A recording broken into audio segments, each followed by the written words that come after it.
Welcome back to the Marching Arts Utah podcast. I'm here today with the Director of Bands at Westfield High School and the Director of the Mountain Star Marching Band, Joe Windsor. Joe, thank you so much for joining me today. Thanks for coming, appreciate it. Okay, I've been the Director of Bands here at Westfield High since it opened up 3 years ago. Prior to that, I taught at Weber High School and at Roy High School, and just spent 30 years here in the Weber School District. I've taught the band and orchestra, and we started Mountain Star 3 years ago, and we're excited to show you what we can do. Joe, thank you so much for the time you're spending with me today. I'd love to hear your origin story with music. Okay, well, I started off, I went to school in Arizona and grew up in a musical family. My mom actually ended up becoming a band director. Oh, cool. But she had us playing instruments from as soon as I can remember. I started on clarinet, piano, decided brass was more fun.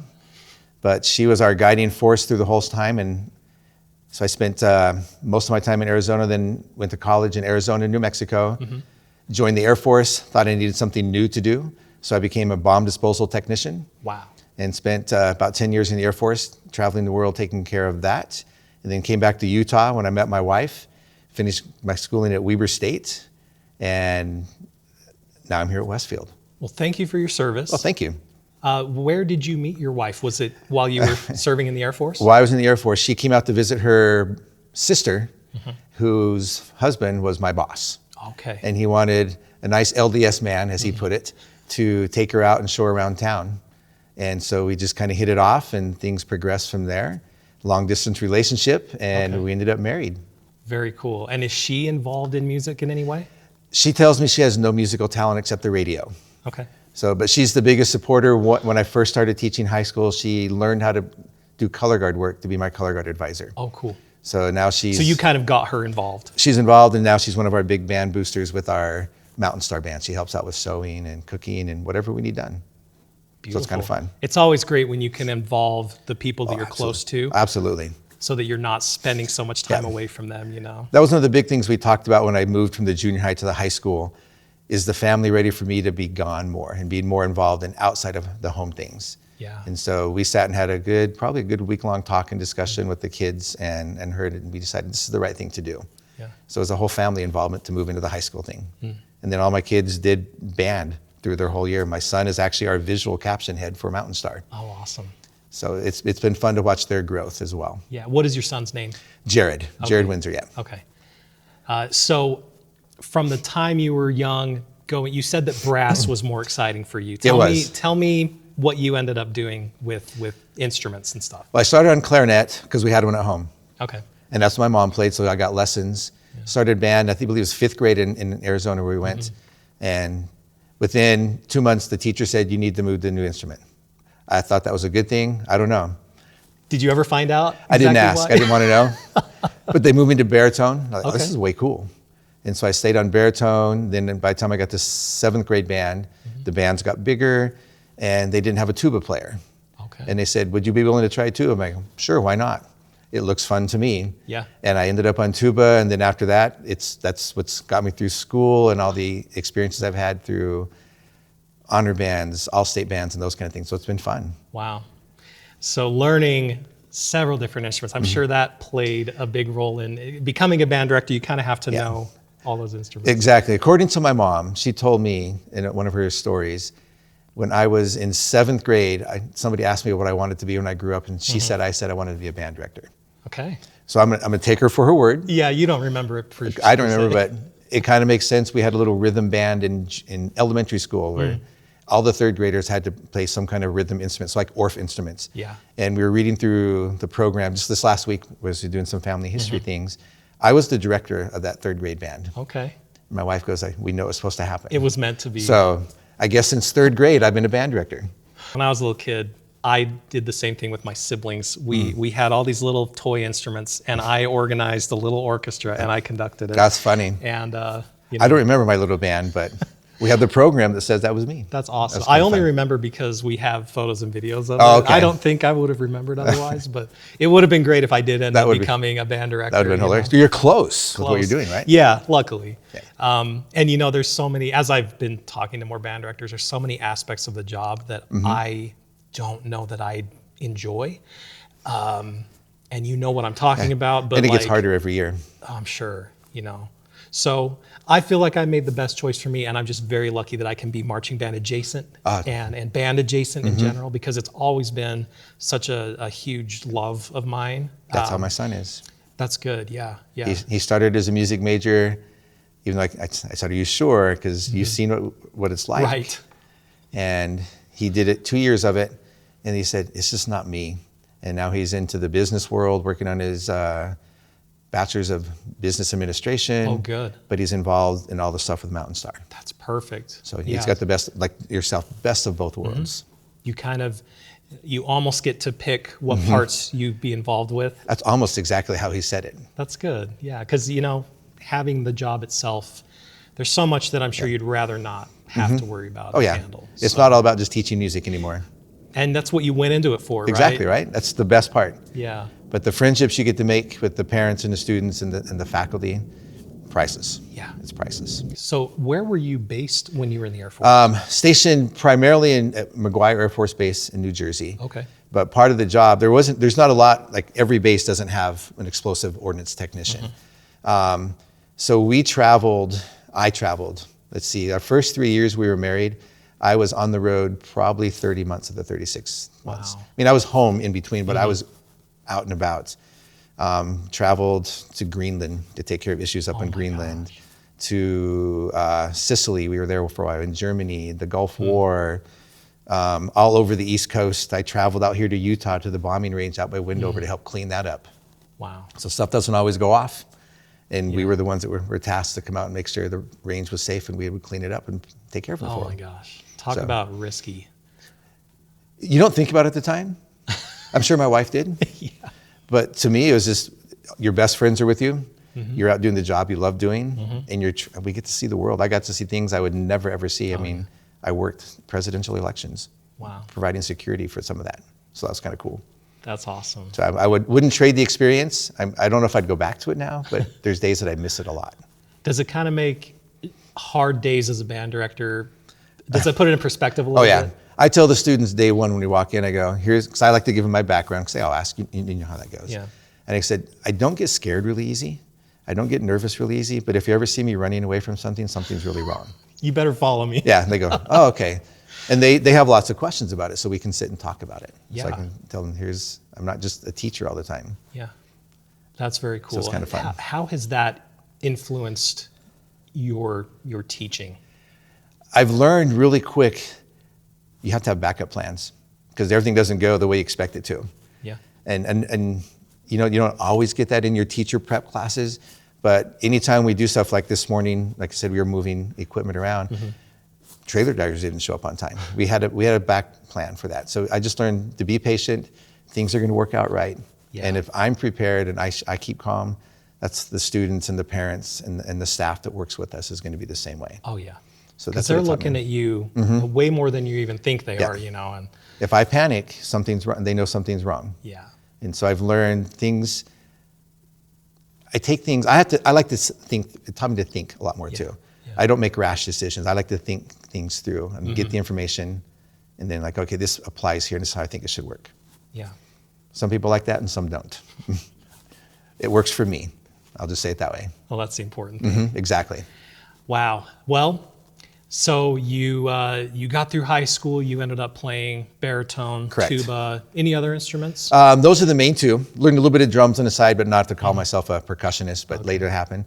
Then I ended up going to Eastern Arizona Junior College in a little town called Thatcher, Arizona. Okay. Nobody probably knows about it, but it was just about 40 miles from my school, from my home, and I loved the theory teacher there.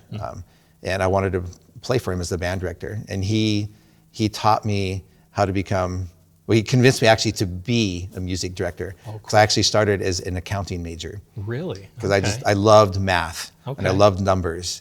And he said, you're good at what you do here in the little lessons you did. So I'm like, maybe I should try this. And so I ended up switching to music because of him. And tell me what his name is. Ron Keith, Dr. Ron Keith. Okay. So he was a big influence in you actually becoming a band director. And then stayed there for a couple years. Then I was going to go to New Mexico State University.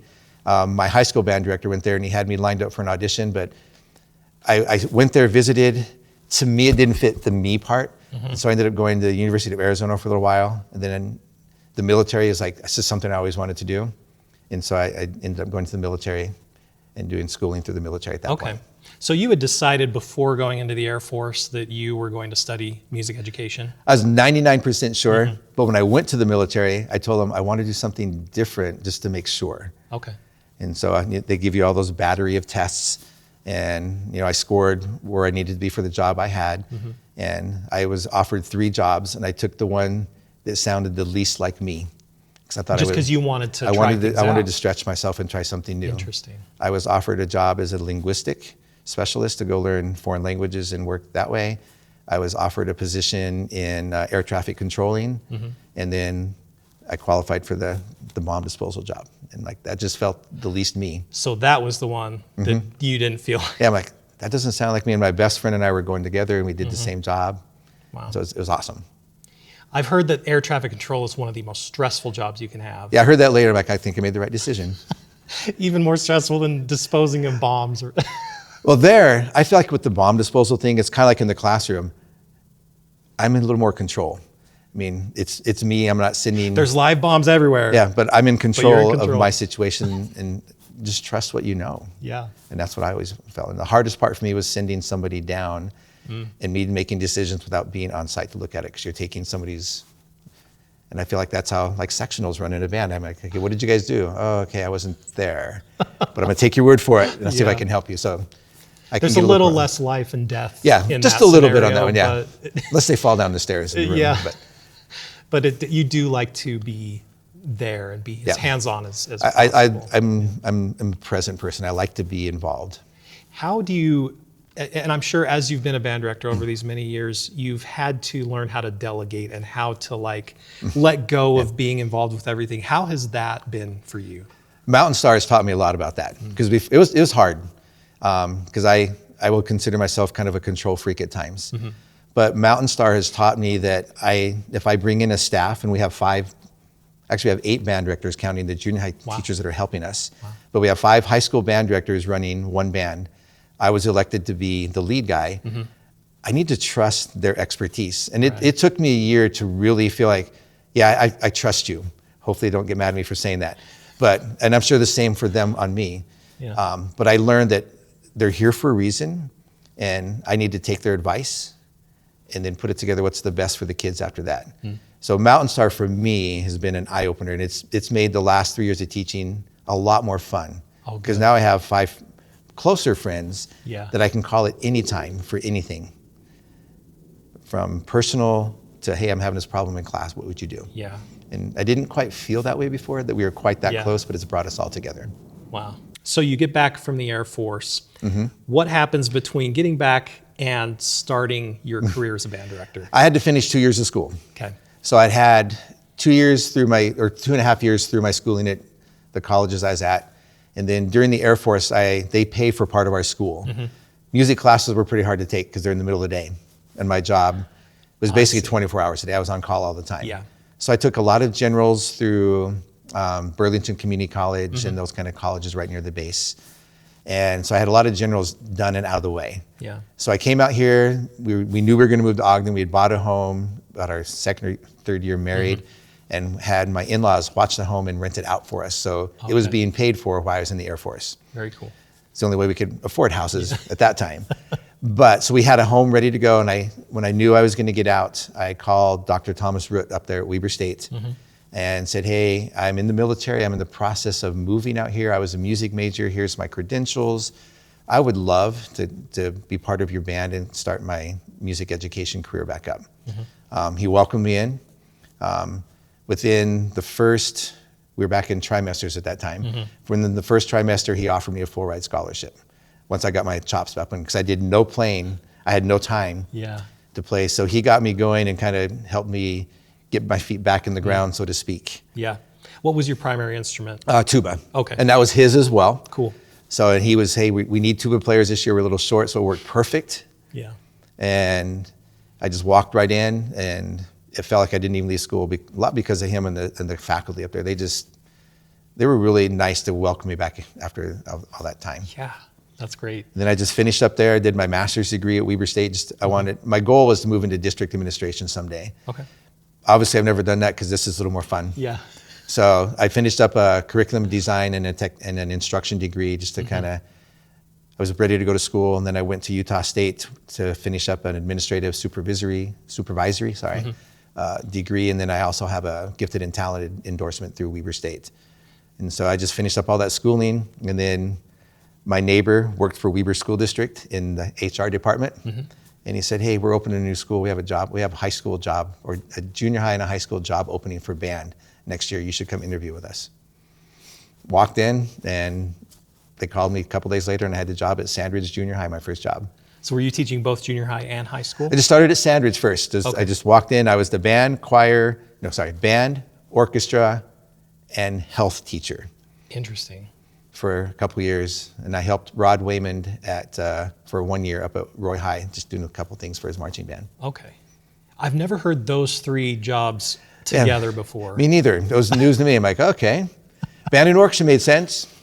But the health thing, they had a health teacher quit, and they said, do you mind stepping in? I go, why not? Was it like physical education health, or was it more classroom? It was health? classrooms. Okay. So it's kind of nice. It was different to see the world of the classroom teacher compared to what what a band. So it taught me a lot of management things. Like I never thought of that. And I had fun. That's I worked good. with the PE teacher, and she got me up to snuff. And within one summer, we were ready to teach a year of health. Yeah. I just remember the one story from that class that I'll never forget. I don't know if the principal's still around anymore. We were talking about first aid and things of that nature. And I decided we should have a mock disaster for my class. Ooh. I just didn't clear it through the school. So they did everything right. They reported to the office what happened, where the person was. We pretended we had a broken leg. Somebody fell down the stairs. Okay. So it wasn't a big disaster. Okay. Yeah. And then we did a car accident later on in the front, but I cleared that one. But I didn't tell them about the broken leg. Okay. So I got a little talking to about that. And What you need to be happened? prepared. Yeah, what would you do Yeah. if somebody fell down the stairs? And so we just practiced it. Those are very real Yeah. scenarios that could happen. But yeah, just tell the principal next time. Yeah. So you learned some things in the classroom, and I'm sure that you taught things very differently from the way that you would teach. That's what the students told me. It was a Yeah. different health class than they expected. I go, good. Yeah. That's what I wanted. And then you're like, you would be a really good trumpet player. And you just start recruiting people. I did do from some your health recruiting, class. yes. Because the bands grew the next year. I don't know if it's because of that class, but I'm going to take credit Hey, for that one, yeah. That's awesome. But they had fun. You recruit where you can, because recruiting Absolutely. is hard, you know?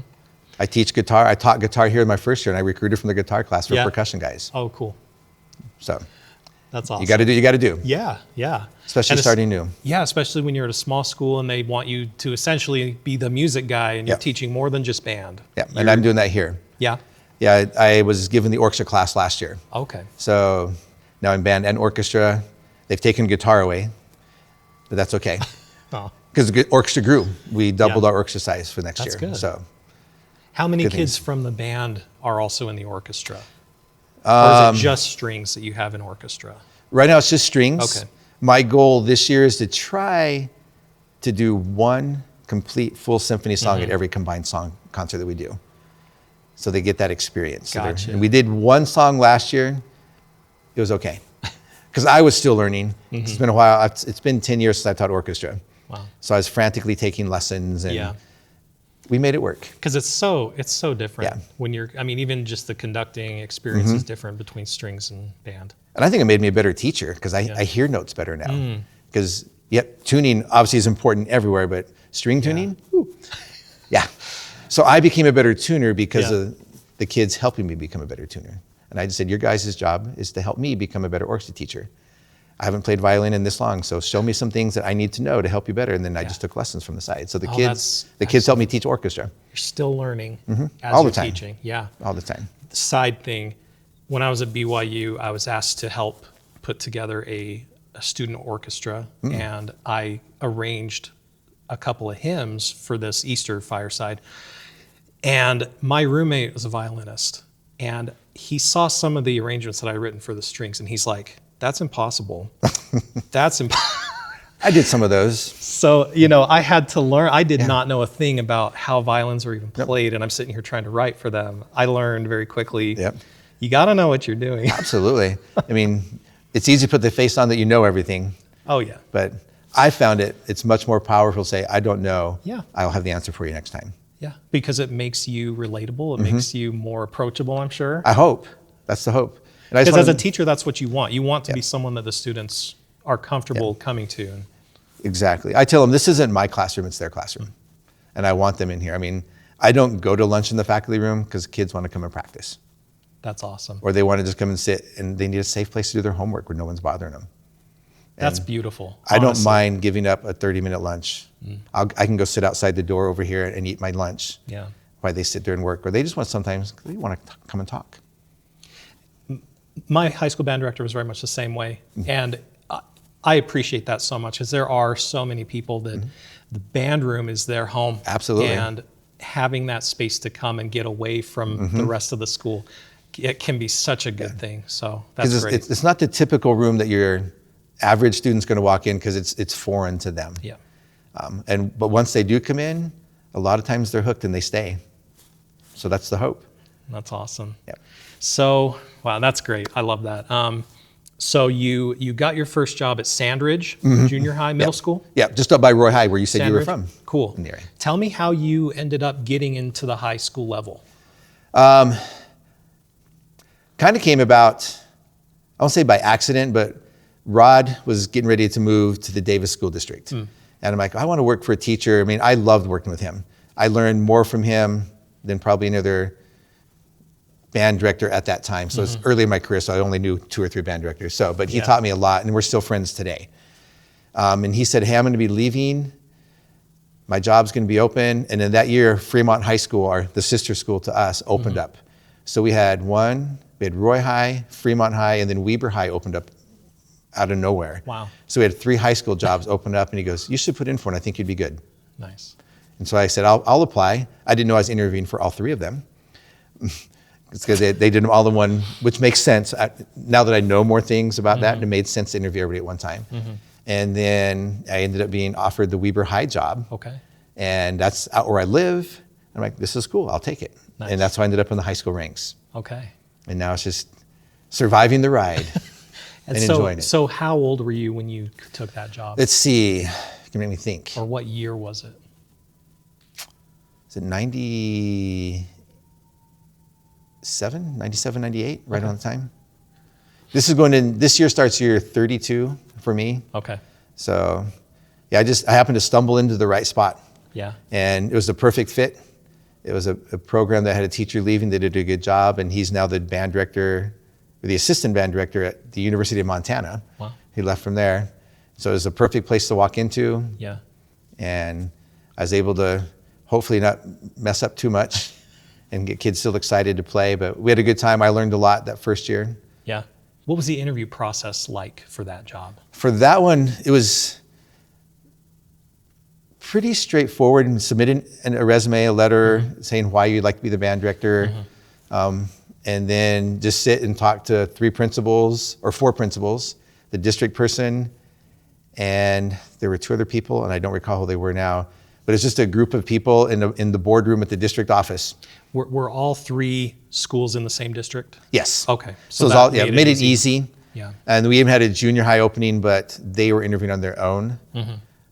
But for me, it worked out great. Yeah. So I was happy to stay at Sandridge if it didn't work out. Yeah. But I'm like, high school sounds fun. So your first few, did they have a marching band program at Weber? Yeah, it was on the small side. When I got there, they had a heavy senior class that year. So I think when I took over, the first parade we did, June 28th, 3 weeks after I moved into the school, we had 22 people, I think. 8 of them were drums, 9 of them were drums. No tuba players, so I put on a uniform and marched tuba with them. Really? That's awesome. And so I'm like, what the heck, let's just do it. Yeah. We had 1 color guard person. Like, we'll make this work. And by the time marching band camp started, we had about 40. Junior high kids were getting excited, so I let them come and march. And some of the high school kids, we'll come back and try this now. Nice. And then it just slowly grew and grew and grew out there until they became, that was before all the classifications now. It was by band size at that point. Yeah. So they were in the smaller class. But they started to become a little more successful, both personally, where they played well and marched better, and then they were recognized with awards, which to me is secondary, but it's a student and it's the schools, they like them. Yeah. And it's still nice to have the awards, I won't lie. Yeah. But they were able to do those kind of things. And then I had administrators in the district and some teachers saying, hey, we're having issues here. Would you consider coming to this school?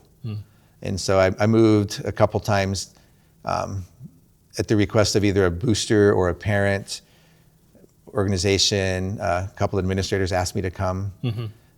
Like I interviewed for this job at Westfield. The head secretary was, what would we call her? She was shadowing the secretaries at Weber High. And Gotcha. And my wife was a secretary at Weber High at the time. And so I stopped by to say hello during lunch. And they said, what do you teach? And I go, I'm the band director. You should apply for our school. We're going to be a good school. It's going to be big, and you have a big room, and you have all this brand new stuff. And I go, I'll think about it. And she was there for a week, and every day she'd say, you need to come and apply. You need to come and apply. And I go, fine, I'm going to apply. That way you'd have to ask me every day. Yeah. And I don't mean that to be rude to her, but it's like, if she probably hadn't continued to, I won't say harass me, but to keep asking the question. Prodding you. Yeah, prodding's a better word. I may not have applied, I don't know. Then my son got involved, and my wife goes, why not? I mean, you've got 5, 6, 7 years left, so go enjoy it. I'm like, why not? And so I came in, and this is the place, I think, for me. Sweet. It feels right. How long were you at Weber High School? 14 years. Okay. And how would you say the marching band program in specific grew or progressed in your time there? We had its up and downs. Tough place to recruit. It's a very, I mean, like most youth high schools, a very highly athletic. Yeah. And I had a lot of athletes in the band that were involved in their sports. And to me, that was just as important to do because I think you need to be well-rounded. Sure. So we grew up, I think the biggest we got was up to 70. And then that held for a couple years, and we were able to kind of keep things going and be relevant with music and marching. And so we weren't just, why are you here kind of a group, but they did those kind of things. Yeah. Then the last few years is we had junior high turnover and different philosophies and just the school demographics changing. We shrunk a little bit and it kept getting smaller. It was just hard to get kids to commit for a while. We were just trying to rebuild that brand. Yeah. Now they're rebuilding that again, so it's good to see that happening. As the marching band got smaller, the concert bands got bigger. It's kind of interesting. So I'm like, okay, I'll take that as a win in some ways. Yeah. So the concert programs were getting stronger, the jazz program was getting stronger. So the overall program was still going well. I mean, they were receiving, I think the jazz band went 5, 6 years in a row getting the grades to go to state. They didn't go every year, but they qualified. The wind ensemble was starting to do the same thing, so that the musicality was there. Yeah. We were just having a hard time filling out the marching band side. And we had an amazing drama program, and the kids all wanted to be part of that. And of course, music kids, Oh, yeah. they want to be in the play. I'm like, okay, that's fine. And that's hard to balance because our big play was right in the middle of marching season. And so I would rather have them in the classroom and do the play than make them have to make a choice. And so you were flexible to allow. yeah, I tried to be as happen. flexible as I can and to still keep it at a higher quality. How many of your kids in the marching band were also athletes? First couple years when they were smaller, we probably had in the marching band, we probably had 5 or 6 every year. Several football players, and some chose to stay on the JV team so they could still march. Okay, interesting. Most just did everything else, but they were the pep band. They did march, but they played in the band. Gotcha. Every year up there, I had at least 5 or 6.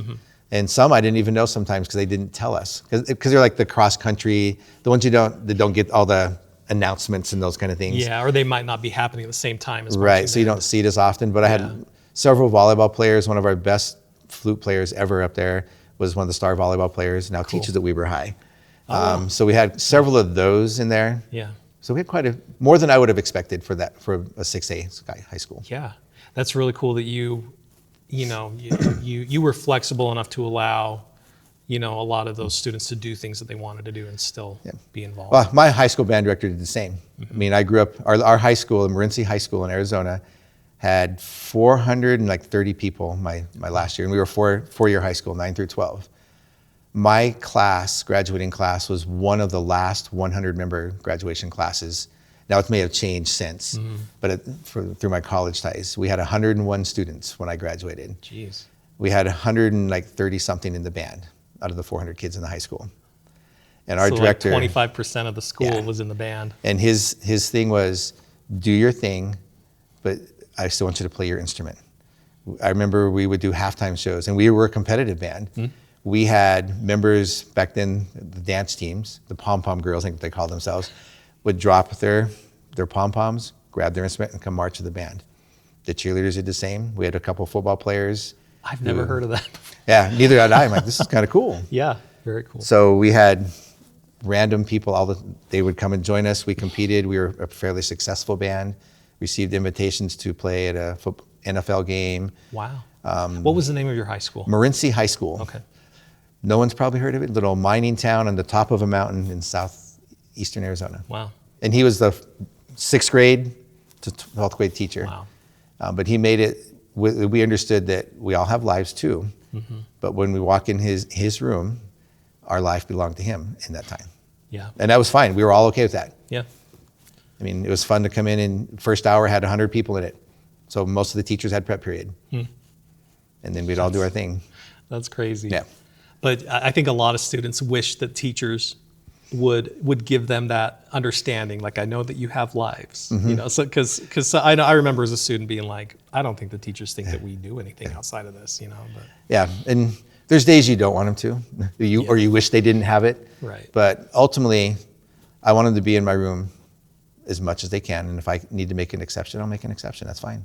Overall, would you say that the respect that you gave your students was given back to you? I think so.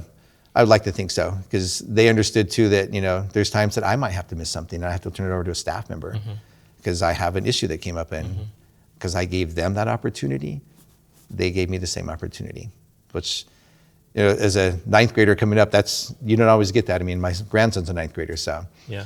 But I want to think so. Well, good, because and I'm sure you have your exceptions here and there. Oh, yeah. It kind of reminds me of your approach to teaching orchestra. It's like, listen, I'm learning from you too. It's not just me dictating everything. It's got to be a collaborative class. I know that's the big word everybody uses anymore, but it just can't all be about, it's got to be this way. I mean, I want the students to have input in what some of the classroom rules are. I like to let them choose, like if we have opportunities for community concerts, I think they should have opportunity to say, yeah, this is one we should do, or hey, why aren't we doing this one? They should help program stuff. I mean, ultimately my job is to make sure we don't overdo everything. Yeah. But I like our presidency, you know, I want them to help teach. I want them to help be part and guide the band to the heights that they want it to be at. I just want to be the guy who kind of helps steer the ship, so to speak. Yeah. So you went from Weber High School then to Roy High School. Well, I had to stop at Bonneville in between. Bonneville. Let's talk about your transition from not Weber State, Weber High School to Bonneville Almost High the School. same. Yeah. Yeah, Bonneville was kind of like a little, I won't call it a hiccup in the road, but some help was needed. The teacher was leaving. They wanted someone to come in and kind of help right this ship a little bit. And we had some administrative changes at Weber that we just weren't seeing eye to eye on things. A great person. I knew them outside of the room was great, but there's some things I didn't agree with, and I just found it hard to work with. And I had an opportunity to jump in at Bonneville and do some fun things and help a program that I felt should have been doing really, really well. Just needed, and it's my opinion, just needed to change some focus of a couple things. And I stayed there a couple years, and then the assistant principal at Roy High called me up, or he actually met me at a festival. And he said, our teacher's not coming back. I remember you from junior high when I was your assistant principal. Wow. And I liked what you did at our junior high. Would you consider applying for the Roy High band job? I said, I'll think about it. And then their band booster president actually approached me as well. He goes, we think you might be a good fit if you're interested. We're not going to take you away from where you want to be. And I said, well, let me think about it. And they were kind of the program that had things going the right way with just support and things of that nature. And the principal and the vice principal made a good sales pitch. And then they convinced me that that was the right thing to do. I left some good things at Bonneville. I don't think Jason was the one right after me, Jason Petrovich. He was 2 after me. Okay. So he kind of came into the Bonneville cone. But they had some good things going, but the opportunity to move to Roy to learn some new things, there's things I needed to learn. I felt every move, there's a reason I was supposed to go. Yeah. And I learned perseverance from Bonneville. At Roy, I learned how to handle adversity in some things. And Weber High, I got to teach my own kids for the first time, or the second time actually, but for a longer period. So it taught me a little how to rebuild things, which I think prepared me to be here and to get Mountain Star up and going as well. Awesome. So talk about Roy High School, and when you stepped, you said that it was a more of an established, or it was a program that was moving in the right direction at the time. Talk about what it was like taking that program over, and what did you do to progress everything? Honestly, I came in and I was me. I was going to do it my way. The teacher going out was leaving, I don't know on how good of terms, but they weren't asked to come back as how I understand it. I just know they weren't coming back. But I just came in and said, this is how I do things. It's going to be a little different. They really wanted to have a strong marching band. I said, well, we have to build that. And the kids had done a lot of recruiting to get that going. And I think the first year we marched about 40, and they did well. And then that kind of got things rolling. So the kids got excited. They had an established booster program. So that helped the community-wise. So I just tried to step in and not step on toes to find out where my role fit. Again, I talked to Rod Wayman, who had taught there. That's where he came from. And he still knew some of the parents that were involved because he'd only been gone, maybe 4 or 5 years from that area. So he was still teaching. And that helped me kind of figure out how I fit into the area. And I just tried to get myself into the faculty. How can I make the band be part of this school culture a little bit more? Again, I don't know how much they were before. I didn't want to know any of that. I purposely didn't ask. So I just went and met with the coaches, said, okay, what do you need us to do? Football coach said, I'm from Oklahoma. Will you play the Oklahoma fight song? I said, if you buy it. He bought the Oklahoma fight song for us. It's a hard fight song. So we learned the fight song for him. Asked the basketball coach, what 3 songs can we play for you? You tell me and I'll get them learned. And so we tried to build the school culture from in there first, and that kind of spread out to the community. How important have those relationships been between you and not only the administration, but other teachers in the school? I think it's paramount to the success of the program. I mean, we all have extra practices that we have to do. And they know that I'm willing to do anything I can for them within reason and notifications. We will play for them. I'll send volunteers to demo sound waves, that they're doing that in science class. Oh, cool. We've run some old drums down that were kind of on the beat up side, and they let them put drops of water so they could see the bounces that hit, so they could see all that kind of stuff. They know that I'll do almost anything for them, and they're willing to say, okay, yeah, we know you have a concert, go ahead and take the kids out for these 2 hours of class, so go ahead and do an extra practice. So at this school especially, it's been awesome. It just kind of smooths everything out. Yeah, and they just know that we're not asking for anything extra. If we're doing like our tours or like our state competitions or things we're gonna be out of the class, we keep it as limited as possible, and they have at least 2 or 3 weeks notice before we go, so the kids are prepared. Especially with the football coaches, because you're needing to use the stadium and kind of share facilities. And that all depends. It's been awesome here. We have a new AD last year, and the coach was awesome the year before. They're always asking, do you have enough time? We need it till here. Is that okay? Like for this year, one of our combined practices for Mountain Star, the team's not gonna be able to get off the field for a couple weeks till like right at 6. We wanted to start at 6. He goes, can you start at 6:30 so we can get everything off the field for you? I mean, I can't ask more than that. They want us to play for them. The coach, he's used my room for team meetings before. I'm like, really? I don't. I just put it back how it was. Right. So that helps. And he's been my favorite coach so far to work with on the football side. I've liked them all because I'm a big football fan too. But he stops by and tells the kids thank you. Oh, cool. Did he stop? I think he came to one game. I can't remember. Well, he's at the game, obviously, but he turned around and said thanks for something to some of the kids. So you can't beat that. That's free. We'll come do whatever you want to do for that one. And the kids are like, oh, they really do pay attention. I go, I promise they do. There's some schools where that's unheard of. It's they don't think about each other. They don't care about each other. Maybe they hate each other. I don't know. Get off my field, basically. Right, And we've never had that issue here at this school. That's great. And even at Weber, there's been a couple days where we've had to, schedules got mixed up, same at Roy and at Bonneville. That happens. And we always try to be the bigger person, if we can use those words, and say, we'll move to this field. That's fine. We're okay, it doesn't matter. And then ask later on, but it's been great. That's good. Working with principals is another big thing that I've spoken with band directors about. Have you had really good principals that you've worked with over your career? Honestly, yeah. They've been very supportive. I haven't had a principal yet who says, forget about the band. Even the principal here, he goes, what can we do to help it make it better for you? He's gone to, like, when they go to their out-of-town games, he said, hey, I saw this happening at this game. Can you think we can incorporate it in ours? I go, not yet, but we can head that way. And thank you for thinking of it. And he goes, this is what our vision is. I go, okay, let's have a talk. And we've sat down and had talks about the vision of the band program, what his vision is, what I think we can do, and where we're at in the middle and where we're going. Yeah. He's, let's see, we're year 3.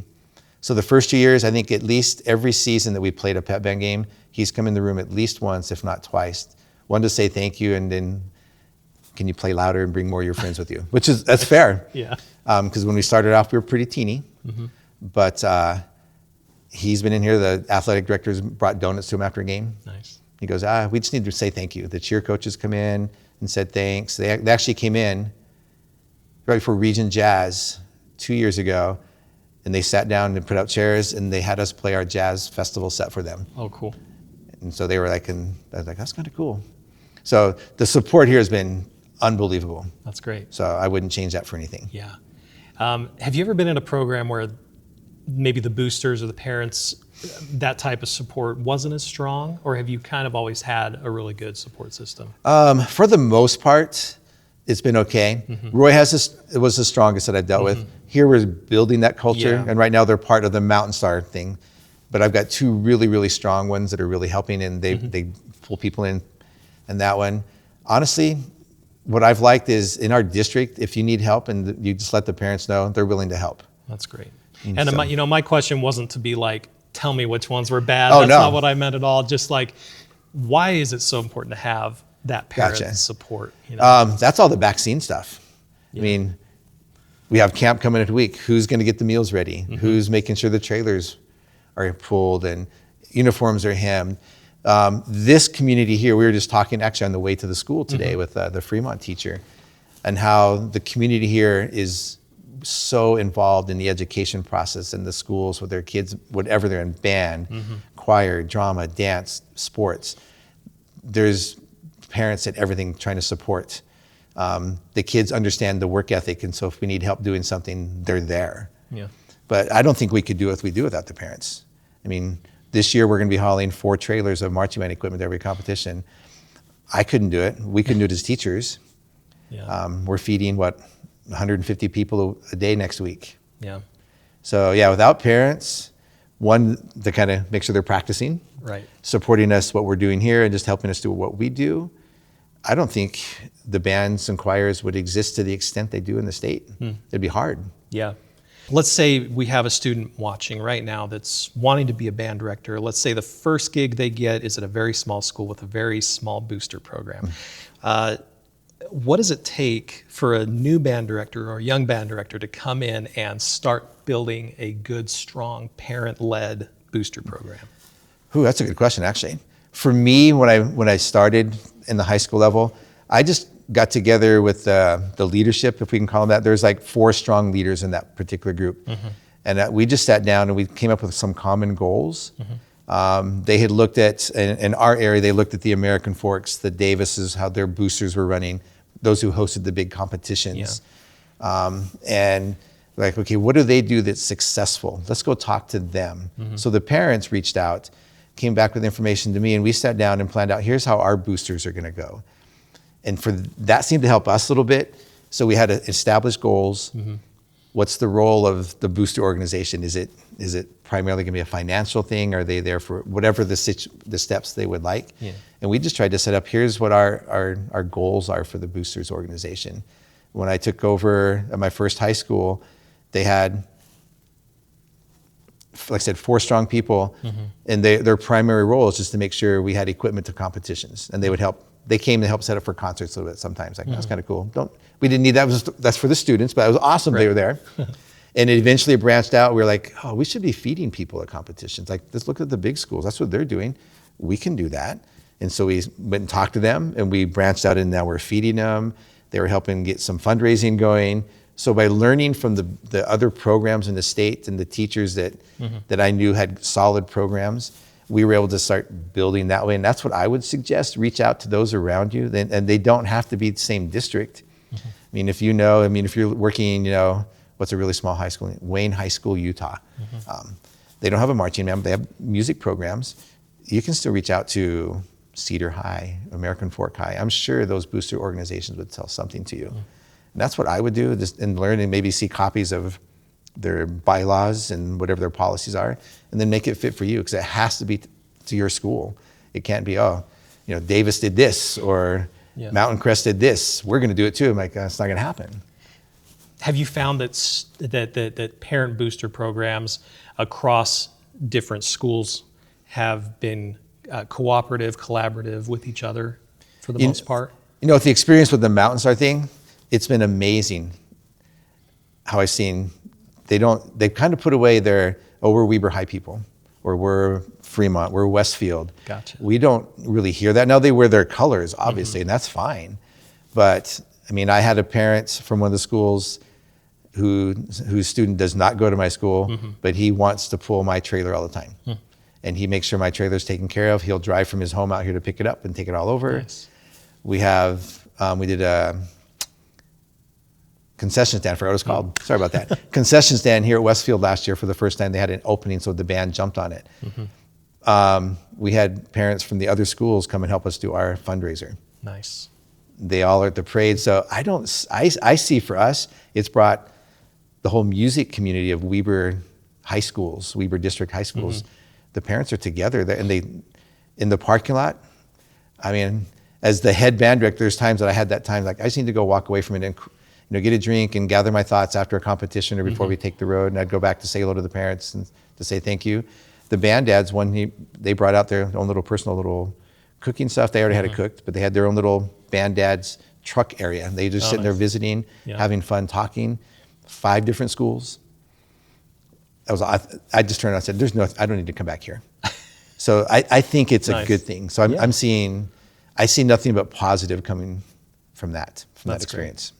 Great. And like I said before, there's always exceptions. There's things that happen, but it's good to see that from your experience that's happening. And fortunately, in our area, I can't think of from any of the schools that have had boosters any issues that have been publicly brought up. I just see hardworking parents want the best for their kids. Yeah, and so that's awesome. And in the end, that is what it usually boils down to. Absolutely. They ask every time, what do we need to work on this year? So, I think the culture is starting to get that way, like, okay, we need to do this, this, and this. That's awesome.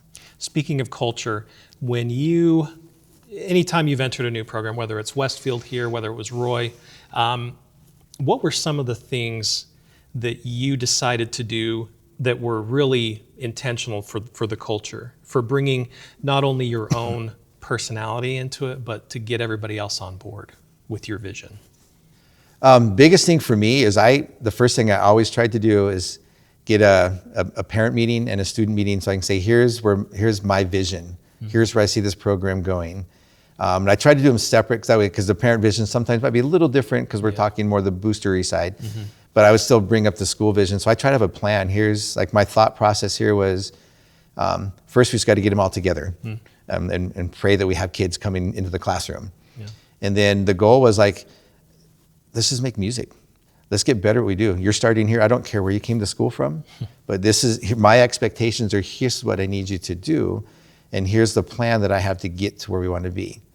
And on our little drum heads on the wall back there, you see it says, trust the process. That's what our seniors this year wanted for their theme. Okay. Because they go, we see the improvements that are happening. So we want everybody to continue the movement.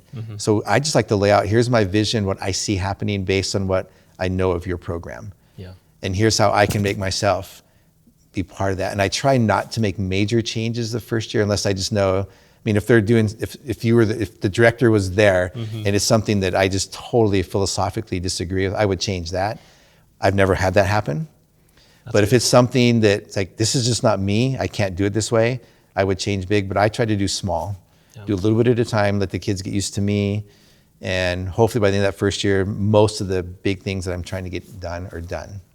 So for me, small steps and planning and share goals.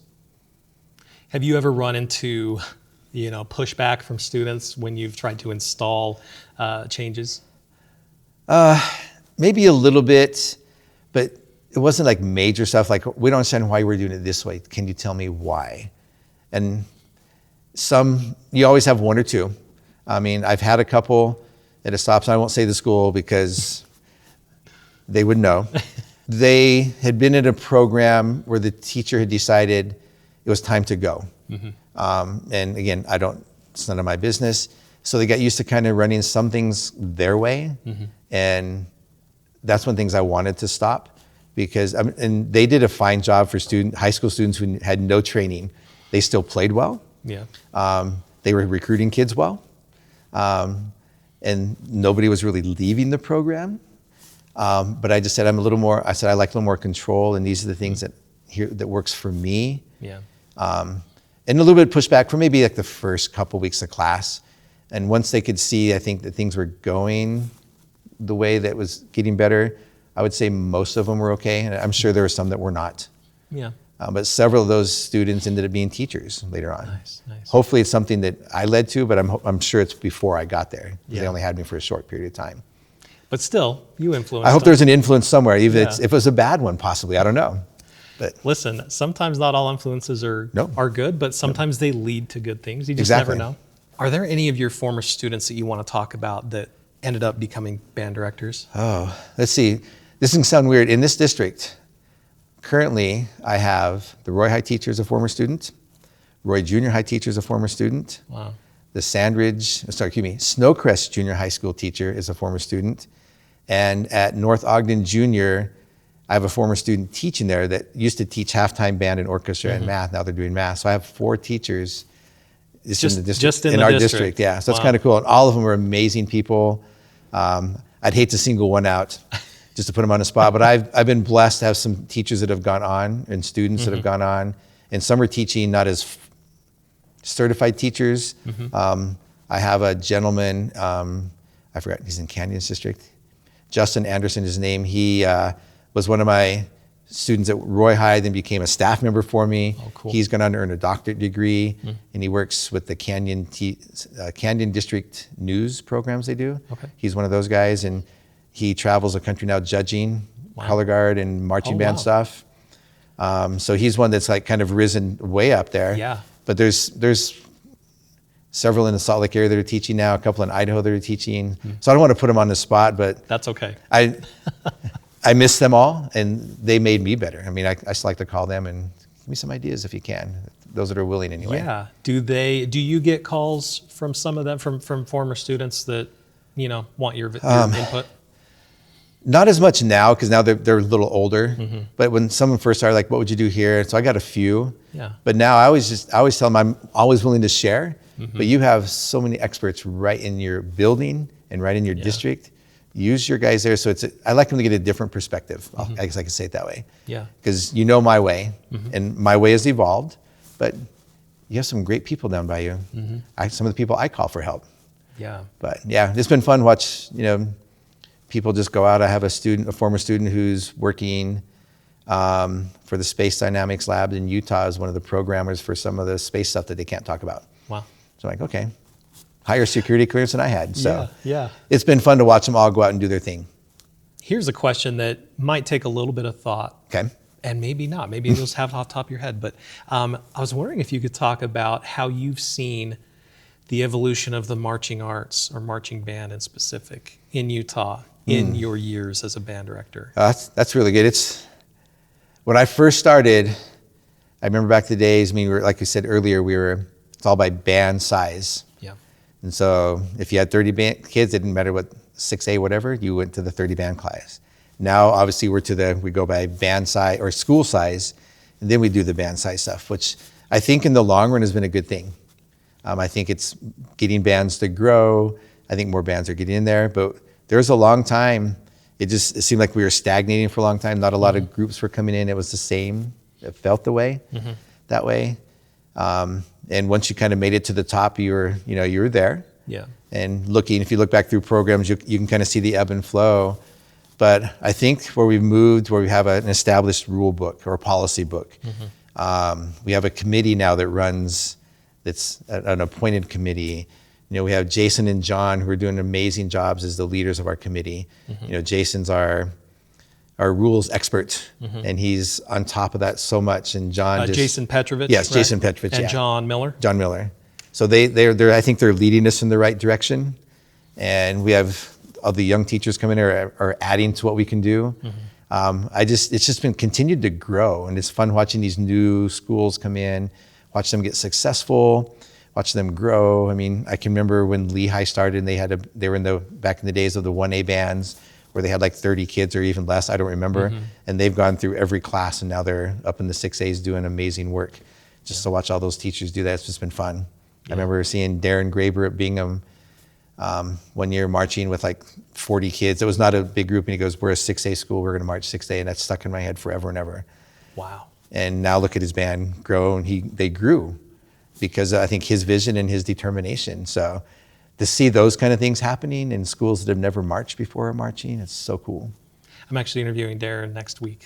He's a good guy. So I'm excited. He'll keep you entertained. He only lives like, the high school's only like 6 minutes from where I live. Oh, wow. So Good for you. It'll be less of a drive. Yeah, there you go. We're a little farther away, yes. A little. Okay, so your son Jared did drum corps. Yeah, so Jared did drum corps. He marched with the Blue Knights. He fell in love with their organization by people that he'd met, because I used to do a lot of helping with hosting groups, and then so I've got to know some of their people, and so he got to meet them. And one year he goes, I just want to do drum corps. Works for me. I think it's great. So he did a year of drum corps, 2011, I believe. And now he eats it up. Nice. And what did he play? He's a contra player, so he's a tuba player as well. And so, yeah, he learned a lot and came back and taught all of us a lot. And so, yeah. So how long has he been on your staff at Mountain Star? Mountain Star since we opened, so just a 3 few years. right? He helped me a little bit on the side when I was at Weber and at Roy. I mean, Roy is still in high school, but he would still come out and sometimes it's nice to have a fresh pair of eyes. Oh, yeah. I mean, because as you mentioned earlier, I mean, parents don't always, they kind of focus on their person. And right. So he'd come and look, am I supposed to be following this clarinet player? I'm like, oh no, I should be here. I'm like, okay, thank you. So he got to be extra eyes, and then this is his experience. So yeah, he's had 3 years with us. Nice. He did a couple years before he worked for me for Fremont, and then he worked with Grantsville a little bit. So he's got some extra experience out there. Very cool. Again, finding ways to bring your family into it is always such a cool thing. It makes it more fun, because we can, you go to work with someone you like. Yeah, and hopefully. Yeah, hopefully. Sometimes it depends Depending on the day. day. That's right. But it makes it easier. Like, my wife comes to our practice out here, and we can sit and talk in the home. She goes, I saw this, this, and this. I'm like, I didn't see that. Because she's a guard person. Yeah. So because that's what all my daughters did, color guard. And so I focus on the band, and she follows the guard, and I go, I didn't notice that. I'll watch it next time. Thank you. That reminds me of a Lavelle Edwards story. He said that they were at dinner one night. This is in the 80s, I guess. And his wife was like, you need to throw to the tight ends more. And that's what led to BYU's big passing game. Okay. Was his wife at dinner. So that's funny. Kind of a similar thing. Well, my son, Jared, he's one that's he doesn't push us, the 5 directors, to get out of the comfort zone, because it's easy to stay where you're comfortable. He's kind of been the leader to get us to try new things, like adding more electronics. Last year, we did a little bit of props the first year Mountain Star's out. But last year, we went probably all in a little bit too much. We had some really big props out there, heavy props more than big. Yeah. And so he's kind of pushed us that way and getting more into those kind of things, more hate to say drum corey stuff, but that kind of a look and that kind of stuff. As it helps to have people that have either ties to drum corps or have their feelers out and kind of know what's going on in that world. I think in today's world it does, because I mean, it's more of a production than it is just go out there and march your 3 songs and that's all you need to do. You got to tell the story. Yeah. You got to have some kind of a visual look.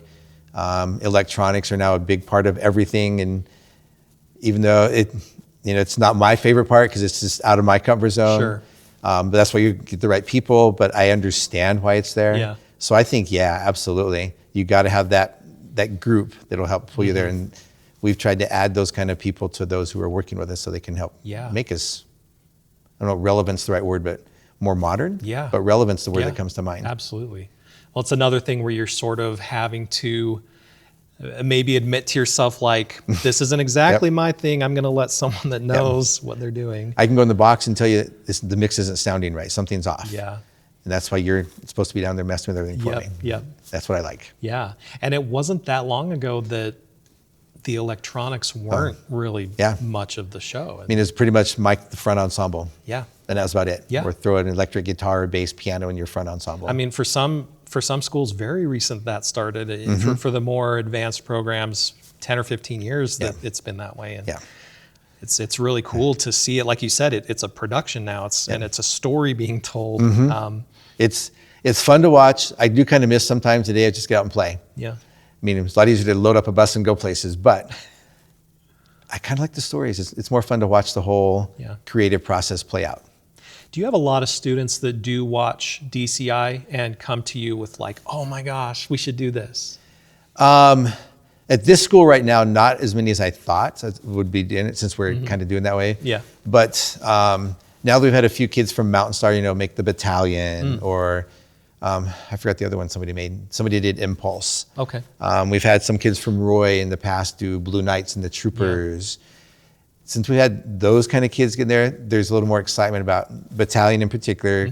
A former student from Fremont and two current former Weber students are in there right now.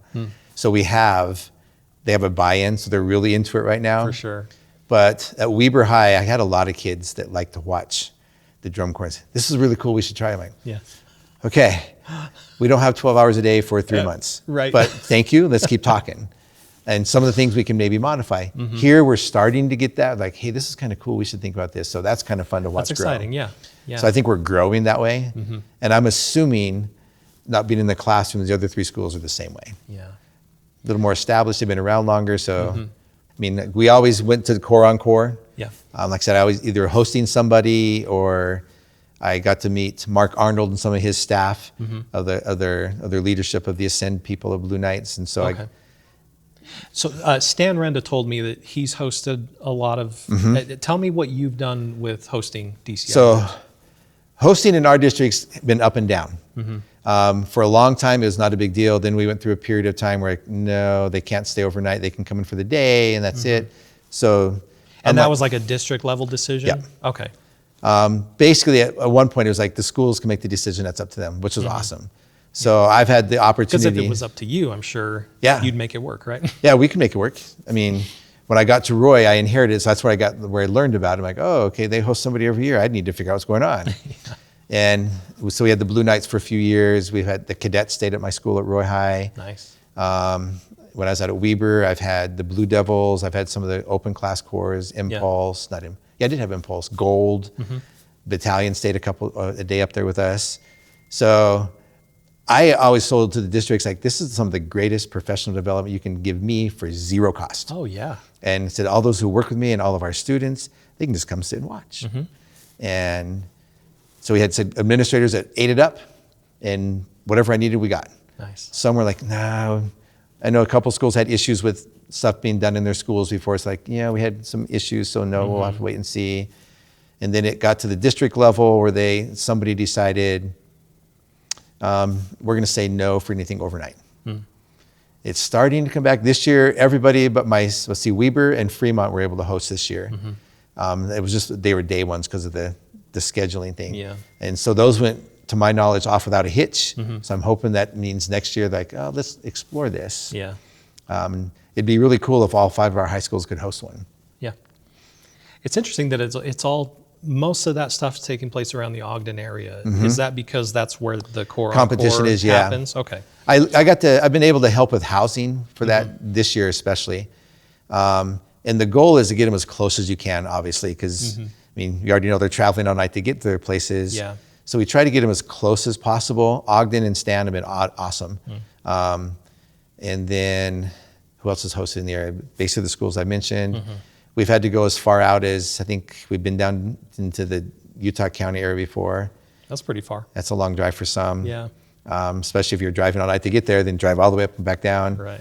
Last year, I think our farthest one away, or 2 years ago, sorry, so that this past year or the year before, we had somebody at Copper Hills High. I think that was our farthest one away. Okay. Yeah. Bingham's hosted a couple times. West Jordan, is that where Copper Hills is? Okay. Yes. I think some's even stayed in Wasatch High School in Heber. So That's a ways. yeah. So it's hard to find housing sites anymore. Yeah. And I'm sure that's a DCI thing in general, but we're hoping to continue to get them close here. Yeah. So let's go back to Roy High School. Okay. How long did you end up teaching there? I was there for, was it 10 years? 10 years, 10, 11 years.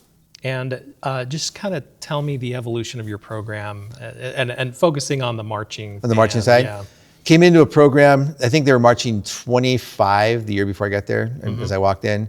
So we started small. They were solidly trained, so everything was good. We just came in and recruited. I think that first year we ended up marching about 40. And it kind of held there for a while. We tried to hire good people to work with them. I think they didn't have a big staff prior. We got a drum instructor there, a color guard person. We implemented a program about halfway through my time there where we hired, we called them interns. So those students who were going to go into college and were thinking of doing music, we would let them come back and help teach marching, help run a sectional, those kind of things. And we paid them by either buying them a book for college, which we all know they're not cheap, or we gave them a small stipend for the time they could give us. But we just slowly built. When I got there, it was a band. They like to go away for band camp. And it's kind of gone away from the district now. Everybody does it local.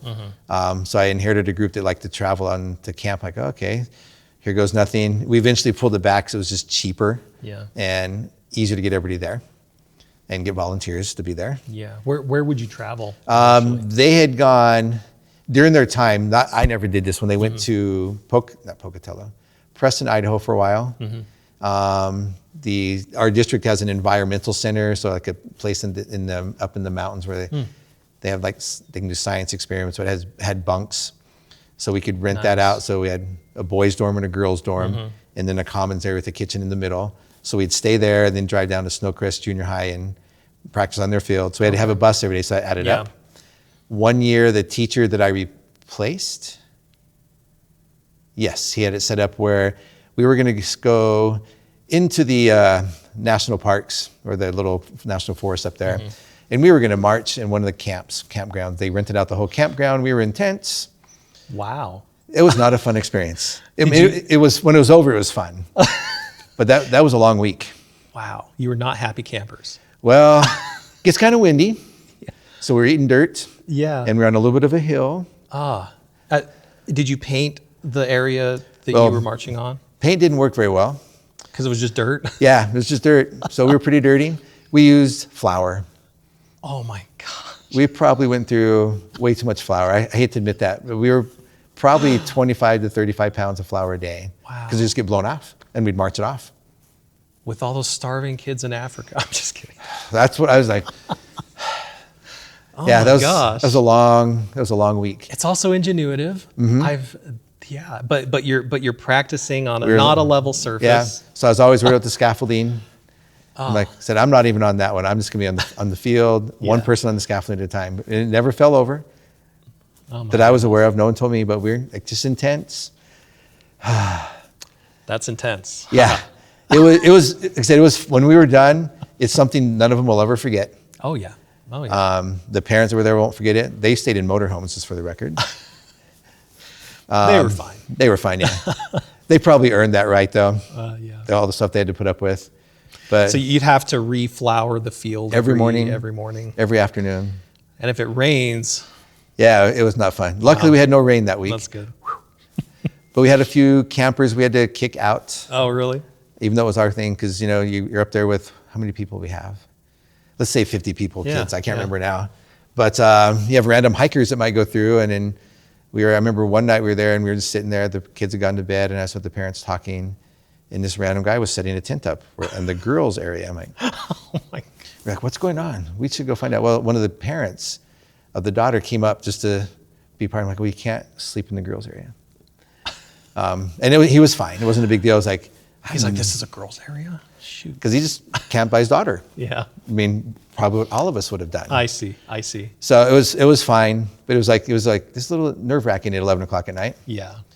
It's like, who is this? But yeah, it was. I had fun afterwards. My kids loved it because they came up camp for a week. Yeah. So but yeah. So I was in high school in East Texas, and we did our band camps up in Broken Arrow, Oklahoma. And we had, it was like I don't know what it was, but it was a huge camping area. It had cabins, but there were bears apparently that would sometimes be sighted. We never saw one, but it was always, and maybe they were just trying to freak us out. I don't know, but we were always on the lookout for bears. Saw some deer. That was cool. But we had a moose come into camp one time. Okay. When we were at the environmental center. Yeah. So we were in the building, but our color guard advisor had hurt their back. So they're sleeping in their car for a couple nights just to keep it upright and not lay down. And the moose put their face to the window. Oh my gosh. And they're like, that's what they woke up to. I'm like, oh. It reminds me of Jurassic Park when the T-Rex. Oh, exactly. Yeah. I'm like, I'm glad I wasn't out there. Yeah. But yeah, some fun things. Band camp has fun things. I enjoy having it home now. It's just easier. Yeah. But yeah, that was our and thing. And it's a little easier to get everybody there, and it's cheaper. There's a million reasons to and you always forget something. Yeah. But yeah, it's easier to get parents to volunteer for, hey, I can come do your dinner. Right. And then it's not such a huge commitment. Yeah, I'm going to spend a weekend wherever. Yeah. So that's been fun. Yeah. And I like the opportunity. Like when we did camp at Fremont last year.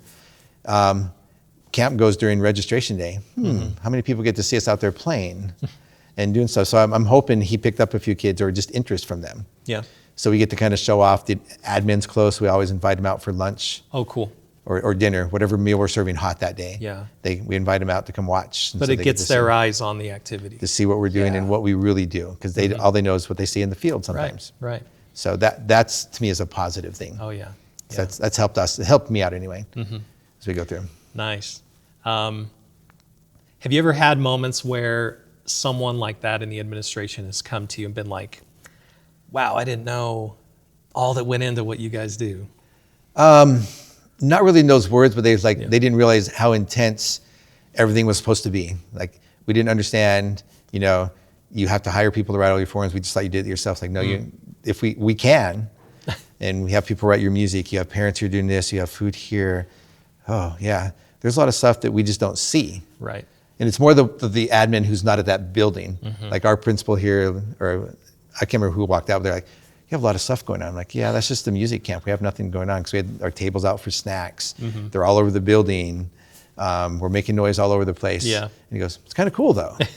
Because we just don't see this, so we don't get it. Like, that's what we expect. That's our job. You don't need to notice us in a camp time. But yeah, they're all, I think we all do a good job of letting them know what we're doing too. Yeah. But those who, like the assistants, they're like, wow. I'm like, yeah. And I think that's kind of everybody's initial reaction. Parents that are new to the program, kids that are new to the program, they're like a little shell-shocked by how much it is. We just had that parent meeting for the newbies last week before camp. Say, here's what you expect at band camp. When they come home exhausted or they're sunburned because they forgot their sunscreen, here's what you're getting yourself into. Yeah. And here's what we need from you. Where we hear the most, the oh my moments, if you will, from admin is when they come to a competition just to see what the parking lot looks like. Oh, yeah. They're like, this is just unbelievable with everything going on. It's a big deal. Yeah. Because you don't know what you don't know. Yeah, exactly. And then they go watch everybody play and they say, okay, we understand now why. And why you're asking for these things. Okay, thank you. Nice. And we've been luckily blessed with our Mountain Star stuff where we've had at least an administrator at every competition. Oh, good. From a different school. My principal last year went to the state competition. Nice. So that's been awesome. And they make it a point to come say hello. That's what I like. Good. I imagine that another perk of having a good, strong parent booster organization is to help with these new parents that might be like, wait a minute. Yeah. What's this? That's who ran our meeting. Well, actually, yeah. We were there to answer the questions that couldn't, but they said, based on, one of the moms, this will be her first daughter graduated last year, and now she's got 3 more coming under. So about year 5, we'll say roughly. And the other one has a son who's aging out of battalion, and so they've got a lot of experience. And we just turned it to them. I'm like, you know every answer that we're going to tell you. That's great. And we'll just support you and tell you things you don't know. You don't know this change for this year. It just helps that you don't have to go up and defend every single thing that you do. Exactly. In the program. Yeah. Yeah, and it's fun to watch their faces. Like, oh, like you said, Yeah. What did we just volunteer for? Yeah. But it's fun. That's awesome. So finishing out at Roy, did you also go to Fremont or did you No. come here from Roy? I jumped up to Weber and then Okay. came back. So I did a split term at Weber. Okay. And then, so I went Roy up to Weber, did 10 years there. Again, same thing. I started there, a teacher that was on the way out. And this one, I liked her. I got along with her. So I think she's going to have a family. I can't remember. There's a reason to leave. Yeah. So I came in and had to start over. And then I was doing a split teaching at a junior high at the same time because the program had gotten really small. And so I spent out 10 years, built it up, handed it over to somebody else. And then that's when they, I won't say drugged me out here, but convinced me to come out and join them. Yeah, coming here was, like I said, eye-opening. They hired me in November of the school year prior because of all obviously the equipment and stuff that has to go through. So I was, I think the second teacher hired, one of the first 3 or 4 teachers hired. That's all I know. Wow. And so we got it put together, and then we weren't able to even see the building or inside the building until like July. Okay. So you're hired in November. You didn't get to see the building until the next I saw July. drawings. So I had blueprints. So I knew where the room sat in the school. I knew how big it was going to be. That helps. And I knew I had the upstairs practice rooms. I said, okay, I know the layout. That tells me a little bit. Found out it was patterned very closely to how Brighton High School is. Okay. And so I just emailed down and said, can I just come and take a look? Yeah. But I had some friends that were parents there, and they said, I'll just take a video. They walked through, and I had a video of what Brighton High looked like. Nice. Like, okay, this is really pretty similar, and it's really pretty close. Oh, cool. So that gave me a little bit of insight. And then, like I said, when we got in here, we were delays. We were delayed, I think, a week getting in before they officially opened school. We weren't online, but they counted some of our pre-meetings. It's like, oh, if you hold them long enough, we'll count those as your school days type of thing. Like, okay. So we didn't have to make up any time, and they extended our day, each class day, like by 5 minutes. So that's how we made up the missing time. Okay. But when we moved in here, it was still a construction area. There's still stuff going on over. We had no auditorium. The commons did not have tile. When I had a prep period and I'd leave the room, the construction guys came back in and started working. Oh my gosh. So I was like, our first concert was in the commons with no sound system. Oh wow. No deadening material anywhere. So all the work you put in, like on articulations, dynamics, like, okay. Out the window. Yeah. And the kids were like, it's going to sound interesting. I'm like, yeah, it will. But you just do what we practiced. Yeah. Our first concert in this building was in December. And it was in the auditorium, and it still wasn't all the way done. Really? The lights weren't working properly. They were having issues, but they signed off for us to get in. So we sort of had lights. We sort of had mics. But it sounded better. We had sound shells. So that was nice. So the first concert in this building was a combined junior high band concert. And so that was made a big deal of. And so it's been fun. And there's still things happening, as you can hear out there. I saw you earlier. They're working on the dance floor again. Yeah. But I think we're all finally running together. So the move was awesome. Yeah.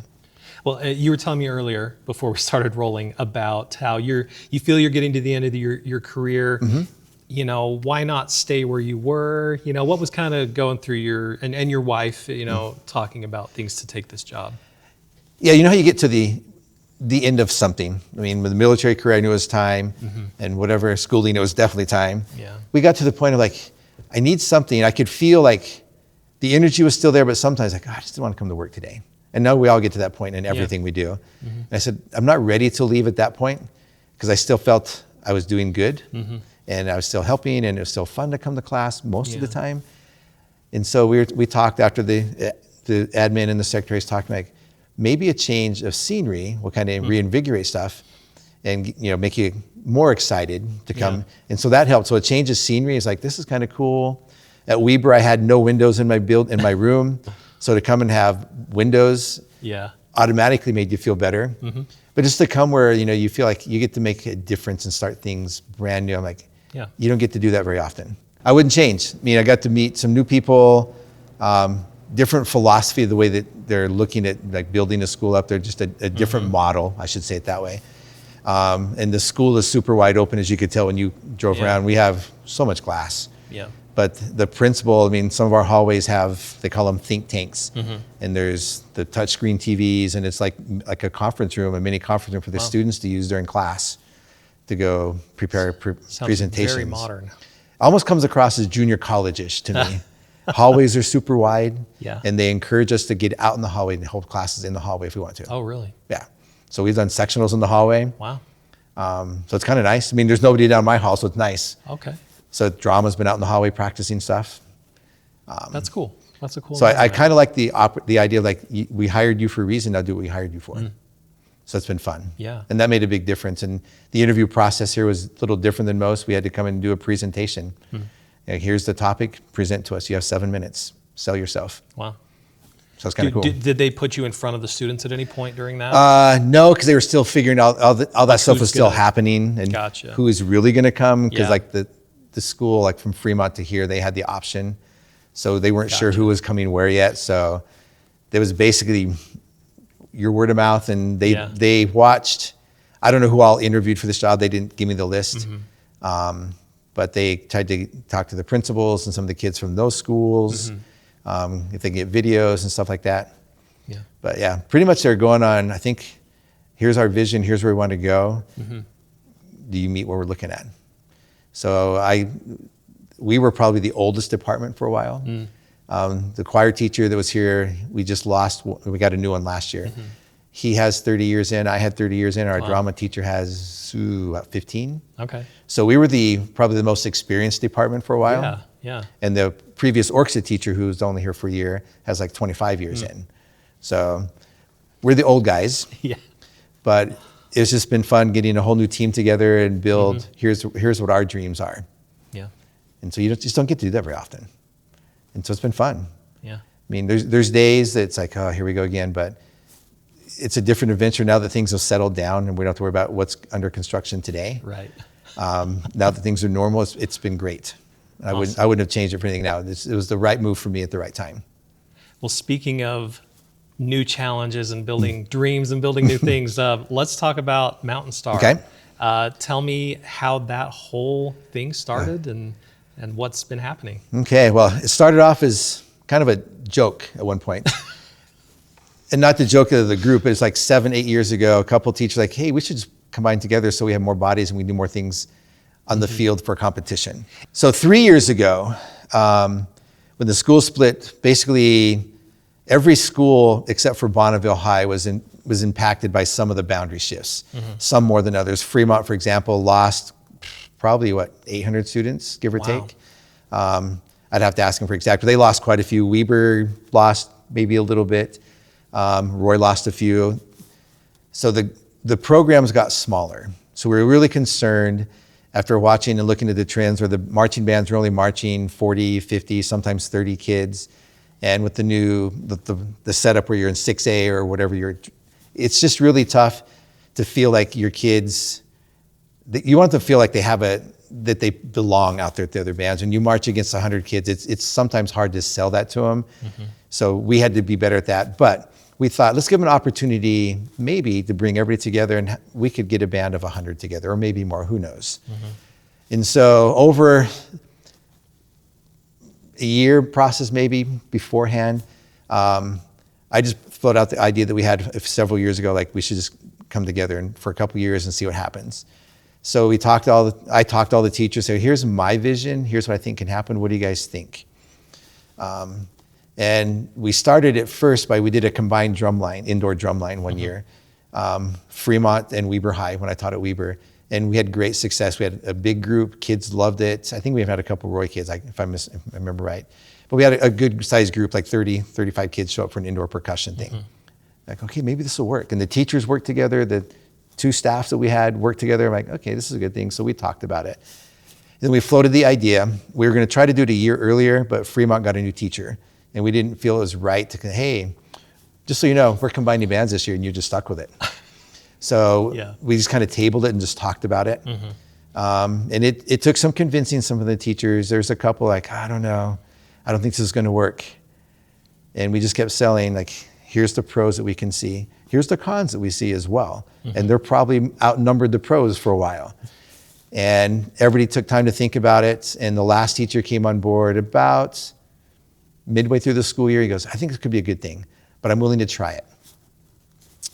And so we all got together then frantically trying to put auditions together, rehearsal dates and those things, picking out a show. So the first year felt hectic. I bet. But we were able to convince our junior high counterpoints. Our district used to hold a junior high band camp through the summer, like a week long. And we talked to them, and the attendance was getting lower on that as well. We said, what if we just turn this combined marching band we're proposing, and this year, you guys just come and learn how to march. And we'll take care of all the teaching. You don't have to pay us anything for it. We didn't take any money for it. And so we had quite a bit of, probably about a couple hundred kids that first year, just from 1 year of experience to high school. And so we did a parade. Kids thought it was kind of cool. I think we did 2 parades. And then we changed our philosophy, like, okay, the first year we'd like, okay, what's your strength? Oh, I can do music good. I can do this. Okay, we just kind of went to our strengths. Didn't work as good as we'd wanted to. It wasn't horrible, but we felt there could be tweaks. So then we started planning for year 2. We had a show picked earlier. We hired someone to write music, so we figured we were ready to take that step.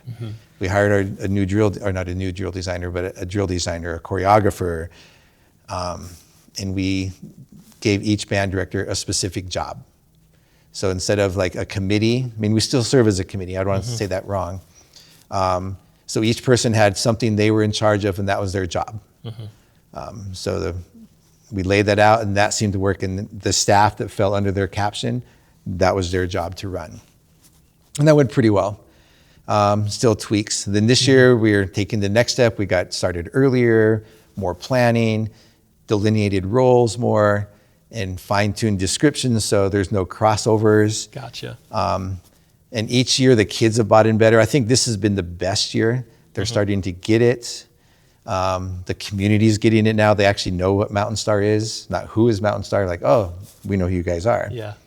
So the evolution it's been a 3-year process. The titles took place last year. Like, I got appointed. I think assigned is more of what happened, but I am the lead person, and my job is to make sure the money's right, make sure all the details are right, and then this year I work with music, and each teacher has their specific thing, but it's been fun. It kind of calls back to your accounting back in the day, right? I didn't tell them that part. I don't think they need to know now, but they get tired of me telling them no an awful lot. Like, we want to buy this. I'm like, no. I go, your budget's over. Yeah. But that seemed to help by streamlining, because the first year we're kind of holding on, it felt like at times, like, what are we doing this week? So planning got better. When we had somebody take over the money, and the district stepped in to help as well, because before we were running a combined band from 5 different accounts. Okay. So that was a mess. Yeah. Like, oh, I paid for this. Okay, wow. So the district stepped in. They go, after we're talking, I go, can we just have a district account where it's all into one? They go, it makes sense. Yeah. So now we run it from one account. So that streamlined a lot. Yeah. They stepped in, and they're helping do some of the things that just take out of our teaching time. Like, they take care of hotels for the trips. They get our buses lined up for us. So we just have to say, here's our schedule, and they do it. And they do all the ordering for us now. That's great. So that's been a lifesaver for me. I can actually teach and come do music now. Yeah.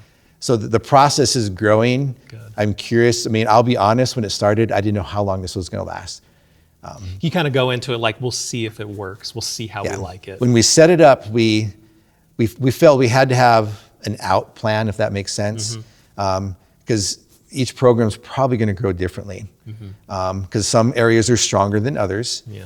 So the plan we came up with is, one, we wanted to set a number. If you have X amount of kids, we're going to ask you to leave. Well, that was kind of silly.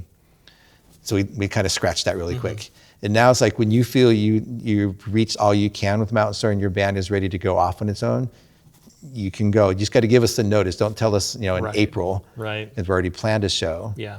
So I think we told her they had to decide by February timeframe, give or take. That gives us time. Yeah. Because that's in the middle of planning. So there's an out plan. We'll see who schools decide if they want to stay, if they're not. Yeah.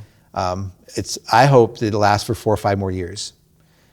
When I interviewed here at this job, I told the principal, I asked him what he thought about a combined marching band. And he had to explain it to him, obviously. And he liked the idea, and he just said, how long? And I said, my vision, I think it goes 5 to 7 years. That's what I'm hoping for, because in that time frame, we should be able to rebuild some of them, and maybe some of them won't be marching schools. I don't know. You know, like I said, for example, Bonneville hasn't marched in years, and maybe that's just not that's not them. That's okay. Yeah.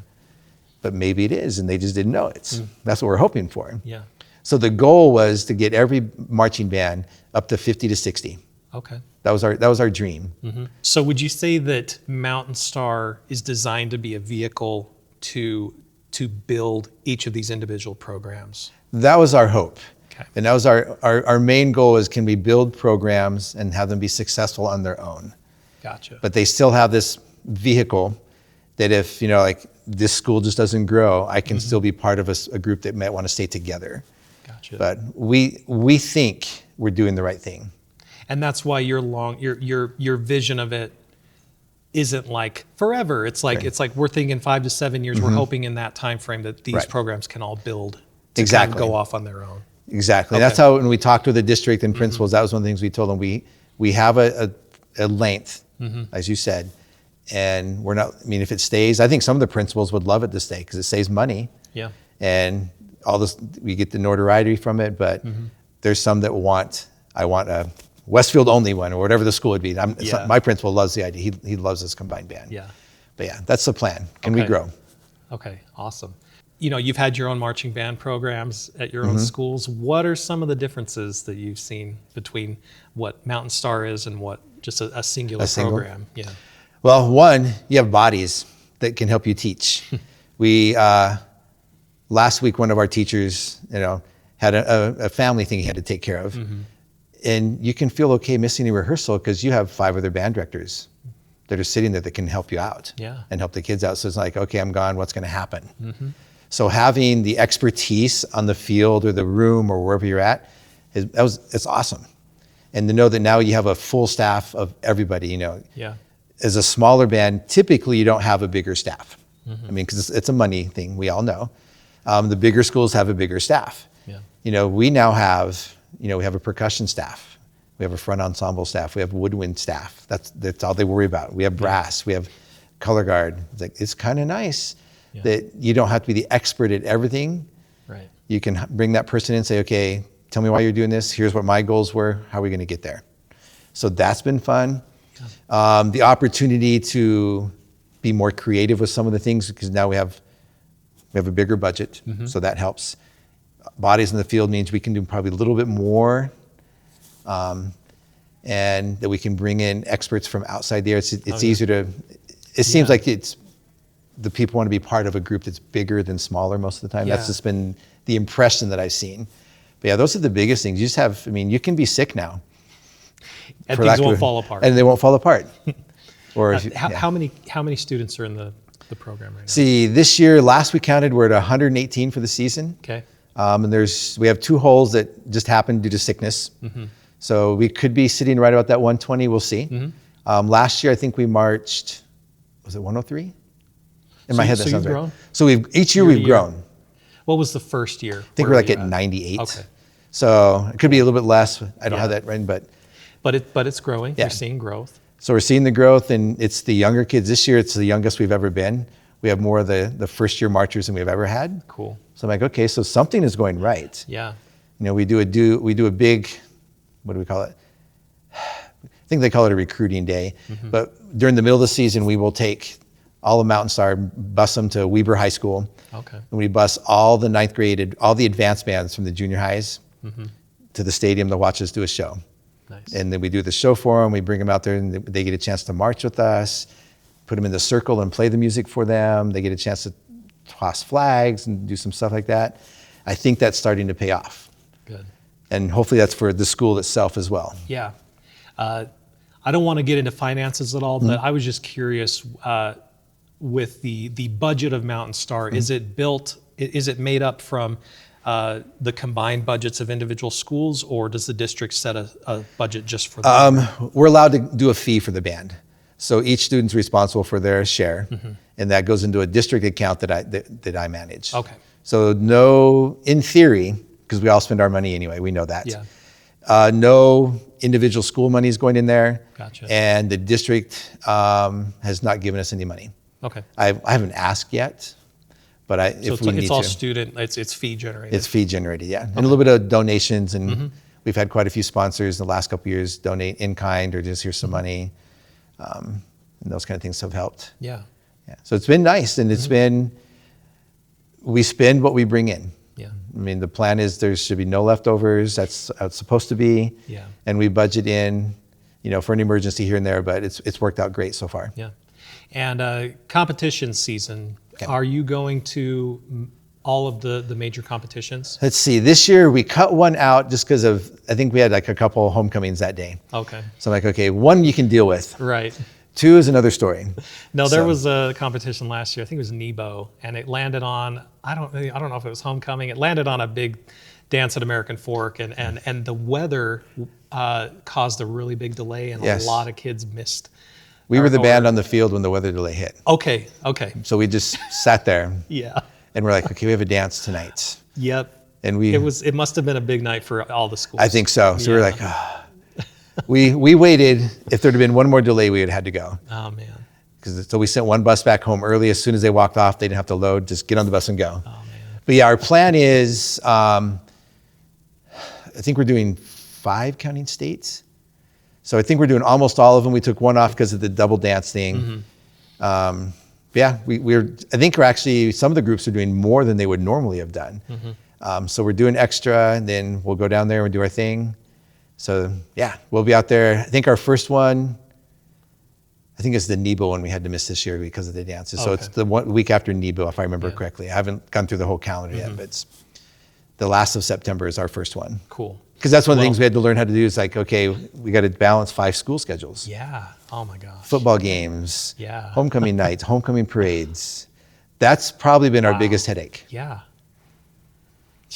Because I remember one practice last year, we had a third of maybe 2/3 of the band because of a homecoming parade. Jeez. It's like, it's okay, Yeah. we'll make it work. That's what we're paid to do. And honestly, the kids probably had the most fun at that practice because they had to, maybe not fun's the right word to use, but they learned a little bit more because now they really had to know their dots better. Sure. It's like, oh, look, the 3 tubas that I'm supposed to see are not here today. Okay, can't be lazy. Yeah. So that's probably been our hardest. And then Thursday night football games, because that's our big practice night. Oh, okay. So this year we're trying to take advantage of that, and we're going to try to have Mountain Star play at the home game that has the team that has the game. So we're set up to play at Weber High already in their Thursday night game. Well, like you said before, these are very sports-heavy schools. Yeah. Big football programs. Oh yeah. I mean, we weren't a great football program when you started. I mean, it's not going to happen. The fundamentals were awesome. They just didn't have the bodies the first year. We still filled our whole stands up. That's and then last year, all of a sudden, after a year of training and bodies are here, they're playing like they could. Good. They just didn't. I mean, we had a lot of sophomores that were playing varsity. Okay. It's a first year Yeah. of school. It's not going to, it usually doesn't go well. It's like all the band was sophomores. It probably won't go well. Yeah. So I'm excited to see what the football team's doing. Every team should do well. And we're all in the same region except for Weber. So we play each other all the time. So it works perfect for these games. So I think we're playing, I don't know we're playing at one school where the 2 of the schools that are combined together. Perfect. So they get to see each other. Yeah, that's so it works awesome. out. And sometimes we'll sit in and play pep band with them. Like our first year here, with our size still being small, a lot of the Mountain Star kids came and played pep band with us at our first football game. Cool. So we had a big presence, and I just gave them all a Westfield shirt.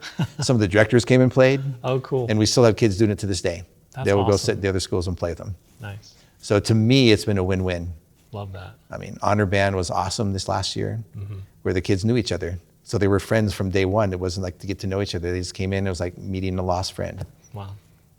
So it's been cool. Yeah, that is really cool. The experiences the kids are getting, I think, are better because of Mountain Star. Yeah.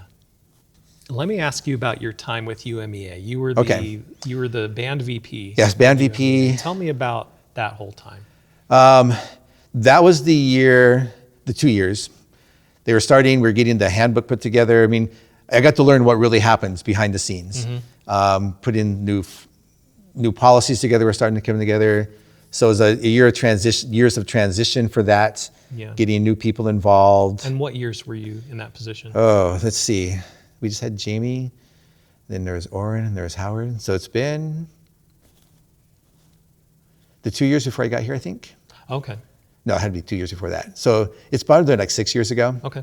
Because we've had Howard Summers, Jamie down at Lone Peak, and then Orrin's right now. So there's been at least 6. So Is it a 2-year? It's a 2-year term. Okay. Yeah, and you have, Cool. So it's at least 6 years ago. Yeah. So yeah, I did that, and I thought it was fun, learned a lot, hopefully got some policy things, maybe policy is not the right word to use, some things in motion that are starting to take effect now with the committees we had going. Got to work with some great people on all state committees, and it's fun to see how you get to help direct. I mean, changes don't show up like for 2 or 3 years away. And that was the hardest thing, and they were telling me, come in and said, things you want to do, you won't see things that are happening until after you're long gone. I'm like, okay, it makes sense. Because it's hard to change. Yeah. And just, policy changes are big deals. I mean, they changed the policy last year that's been in the works for years, and it looks like it's finally going to stay. Marching band, when we established our own policy guidelines during those times, Jason Petrovich did a great job coming up with stuff. And it was finally really put into motion at that time. They'd always kind of been there, but it's now a formal, with all that kind of stuff, the divisions, the school size were coming during that time. So a lot of good discussions. Hopefully they continue to build and build as they go through them.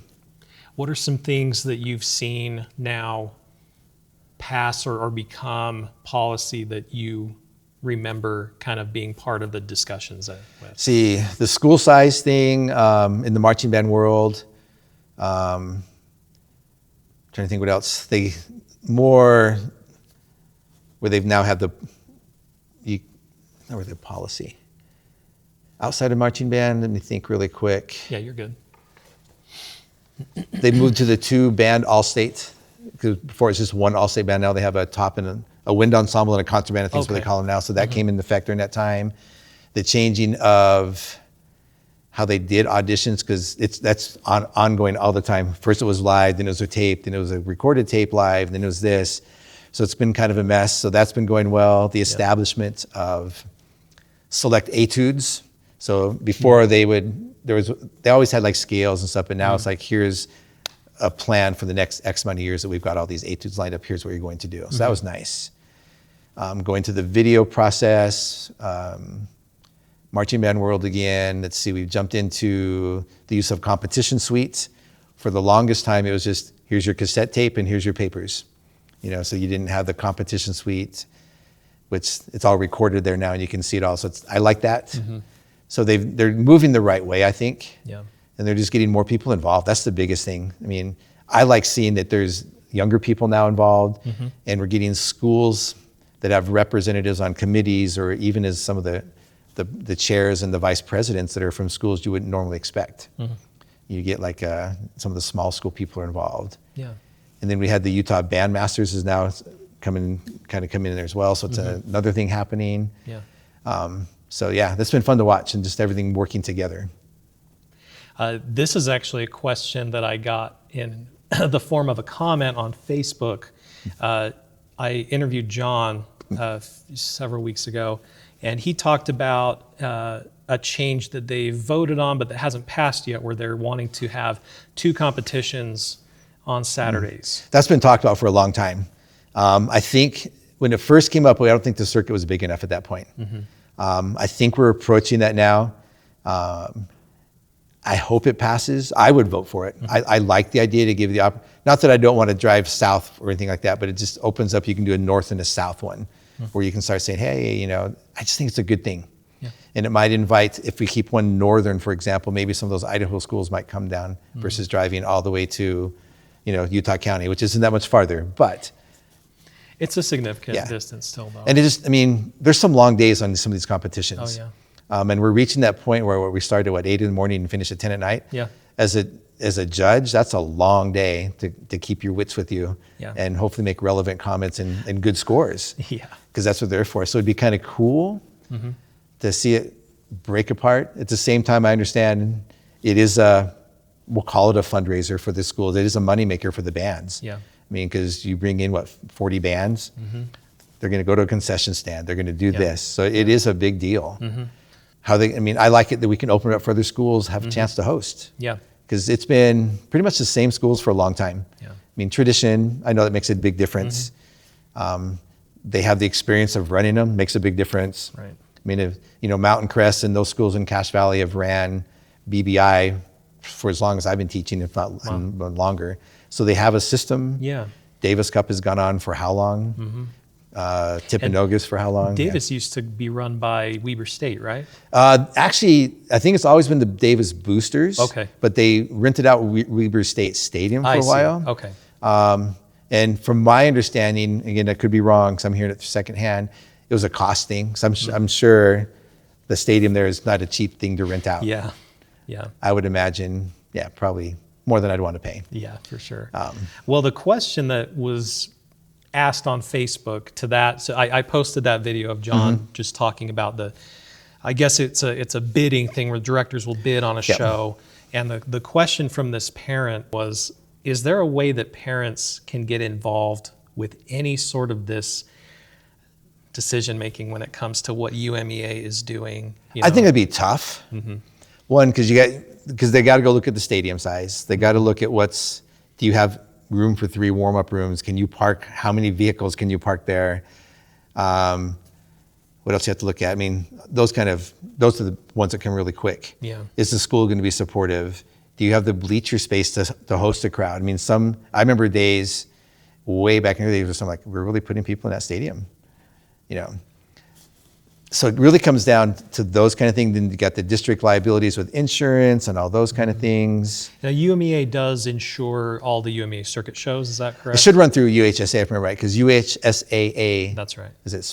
They have given UMEA permission to run certain events and the marching bands on that side. Okay. So I would assume that would be part of that. It only makes sense. But it's very much about the logistics at that point. Oh yeah, I mean, like here, brand new high school, we have a lot of room. I think I'd still have a hard time if we filled that whole stadium up, only parking in one parking lot while this side's all for the bands. Oh, okay. And where are they going to warm up? Are they away from because they blowing sound into the stadium? So it's all the logistical sides of things. So you may have, where anybody can bid on a show. It's not you're probably going to have some programs that may never be able to host one just because of the way everything's laid out. Well, and I'll use our district really, really quick. When I first got to Roy my first year, the boosters had worked it out a way they could host a competition. And it ended up being a smaller one because it was a weekday. So I had I think 13 schools. So I don't remember now. It's been that long ago. Yeah. Well, Davis Cup is on a weekday usually, isn't it? And actually anymore, everybody's almost on Saturdays now. Is it? Okay. I remember when my brothers were in school, it was on a Tuesday. Yeah, it used to be, and those are long nights too. Yeah. BYU, I think, is still the only one that's still usually on a Tuesday, depending on football schedules. But we had one at Roy. We ended up 13, 11 schools show up, so a decent number. But I had people, and since Roy High, we were over at the church across the street to the north of it. We were down in Sandridge Park. Those are long walks for bands. Not anymore, but in that day, where am I going to park all these buses and semis? Where I get the audience in? I felt, in looking back at now, Roy was probably a little small to host, maybe a smaller group, but that was maybe indoor drumline would be okay. But that was a rough. Luckily, it rained that day, so we lost some of the crowd. I mean, it was decent, but our district, I think Bonneville would no way would it work there. Just the layout of the stadium and the parking. Here might be okay. Weber High would be iffy because it's on a hill. Yeah. Fremont is pretty wide open. Yeah. So that's the biggest thing. You got to have room for all that stuff because it's a nightmare. Yeah, I think it's a bit of a hot button issue because, like you said, there's programs that are traditionally hosted. And I think anything that kind of shakes up the system is a little bit controversial. But in your mind, what are some of the best reasons to move into that system? I think it was the opportunity to stretch your budget. First, we'll go money right off the top. I mean, if there's a competition at Davis High and a competition at, let's say, Payson, I could save some bus money by choosing this one. Sure. But the negative on that, what if I want to compete against a certain school and they're going to do this other one, so you never see them till state. Yeah. I like the idea that it just provides an opportunity for a shorter day for the judges. And for the bands as well. I mean, just think of the kids. I mean, some of these kids are up at 5 a.m. and home at who knows when. Yeah. So I like that idea. I like the opportunity. This gives us more opportunity to get more judges in. We can get feedback from different people. Yeah. And for me, I like to see, you have your choice. I mean, American Fork and Weber State hosts a competition. Okay, each of them can hold 20 bands. The first 20 that enter get to go. There's got to be a system for figuring that out. Yeah, yeah. And so they're, from your perspective, they're getting close to that. I think so, because it's been talked about for a long time. I think we're so close, especially on those days like right before the state competition when everybody really goes to whatever the last competition is. Yeah. Usually almost every band is at that one. Yeah. And I just know, I remember one time we had to perform early. It was way cold. And now we perform Because the you're nighttime. like end of October, beginning of November at that point. Yeah. So the weather will play in there. So I think eventually it's got to happen, but we'll see it. Do the bands? I mean, like we added a new band. If we add a new band this year or 2 bands next year, it's going to keep bigger. Yeah. Even St. George is getting pretty big. I mean, that's an all-day thing as well. Yeah. So I hope they do, just for the reason of, one, more schools get an opportunity to show off their location. Yeah. I mean, I think that's cool. If we think of it in the monetary thing, there's a little bit of chance for everybody to make a little bit of money somewhere and help their programs out. And just more feedback. Yeah. More feedback. This has been so fascinating. I appreciate been fun. your Thank time you. so Anytime. much. Appreciate you asking. I'd love to wrap this up by just having you talk about 2026 and the season that you've got with Mountain Star. Okay. Well, this year's season, we're excited. So we spent probably more time this year really as a complete staff talking about it. And we came up with a theme that we're all excited about. We've hired James Dinsley from, he wrote Shaw last year. He wrote our music for us. We have a lot of original music this year versus arrangements. Cool. So it's going to be kind of cool. Yeah. So our theme for the year is we're calling it 1,000 Words. Okay. And our goal is words are powerful. And anytime somebody sees our show, we want them to have a different word for the music they're listening to. And they want, what feeling does that music make you feel? Okay. And we're asking our parents, the kids don't know this, so they're gonna know it now, to give us a memory that they have of their student that they can carry in their uniform pocket for each show. Wow. So we want to pull on the heartstrings, so to speak. Yeah. But we want the audience to go home, whistling songs would be kind of cool, but we want you to go home thinking, that was kind of cool. I didn't think about that for a long time. Thank you for making me think of that memory. Wow. So that's our goal. That's bringing it. That's such a and I can see it in your it's, face. It's a rough one for me because my time is coming to an end of teaching. So this is kind of one of the shows that I've wanted to do for a while. And so like it means more to me more than this one because I feel like I was more involved in this theme and I've taken a little more ownership. Yeah. So yeah. I'm excited.